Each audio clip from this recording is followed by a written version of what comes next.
বাংলাদেশকে ঢেলে সাজানো সম্ভব। বাংলাদেশ থেকে সকল দুর্নীতি, অপপ্রচার, গুম, খুন, হত্যা থেকে শুরু করে চাঁদাবাজি, টেন্ডারবাজি সব কিছু দূর করা সম্ভব। আমি মনে করি নির্মূল করা সম্ভব। যদিও ইতিমধ্যে একটা গোষ্ঠী, আওয়ামী লীগের একটা গোষ্ঠী ইতিমধ্যে মাঠে কাজ করছেন। তারা লুটতরাজের সাথে জড়িত শুরু হয়ে লুটতরাজ করতেছেন রাতের বেলা। তারা মানুষের বাড়িতে অগ্নিসংযোগ করতেছেন, তারা মানুষকে হত্যা করতেছেন, মানুষের বাড়ি ভাঙচুর করতেছেন। সব কিছু করে এই ছাত্র জনতার উপর, কিছু বিএনপির উপর, জামায়াতের উপর চাপিয়ে দেওয়ার চেষ্টা করতেছেন অলরেডি। আমরা মনে করি পুরো বাংলাদেশের সকল জনগণকে আহ্বান করব যে আপনারা এগুলোকে প্রতিহত করেন। আমাদের দেশের সংখ্যালঘু, তারা আমাদের ভাই, তারা আমাদের বোন, তারা আমাদের বাবা, তারা আমাদের মা। তাদেরকে রক্ষা করার দায়িত্ব, তাদেরকে হেফাজত করার দায়িত্ব আমাদের।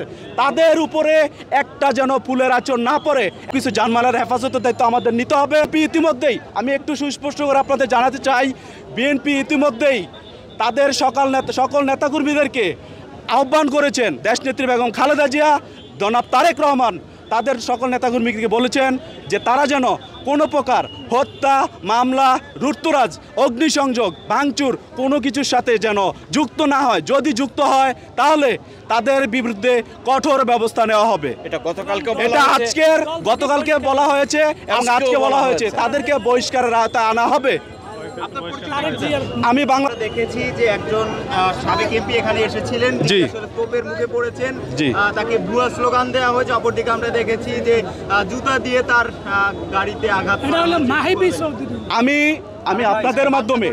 আপনাদের মাধ্যমে আমাদের সকল জনগণকে, ছাত্র জনতা সবাইকে আমি বলবো, আমাদের যে স্বাধীনতা কায়েম করা হয়েছে, আমরা এই স্বাধীনতাকে আমরা রক্ষা করি। স্বাধীনতা যেমন রক্ষার চেয়ে স্বাধীনতা কায়েম করার থেকে স্বাধীনতা রক্ষা করা বড় বিষয়, বড় কঠিন।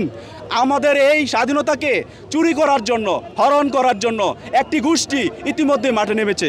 আমি বলবো আপনাদের মাধ্যমে তাদেরকে আহ্বান করব, অনুরোধ করব যে আমরা কাউকে কাদা ছোড়াছুরি করব না, কারো উপরে আঘাত করব না, কাউকে অপমান করব না, কাউকে নির্যাতিত করব না। তারা আমাদের দেশের নাগরিক, তারা তাদের মতো এই স্বাধীন দেশে তাদের মত প্রকাশ করবে, আমরা আমাদের মত প্রকাশ করব। হ্যাঁ, যারা এইসব খারাপ কাজের সাথে যুক্ত ছিলেন তাদের বিচারে বাংলার মাটিতে হবে, আইনের মাধ্যমে হবে। আমরা কোনো ব্যক্তি, কোনো দল, আমরা আমাদের সেই আইন আমাদের নিজের হাতে তুলে নিতে পারি না, পারবো না, করবো না, ইনশাআল্লাহ।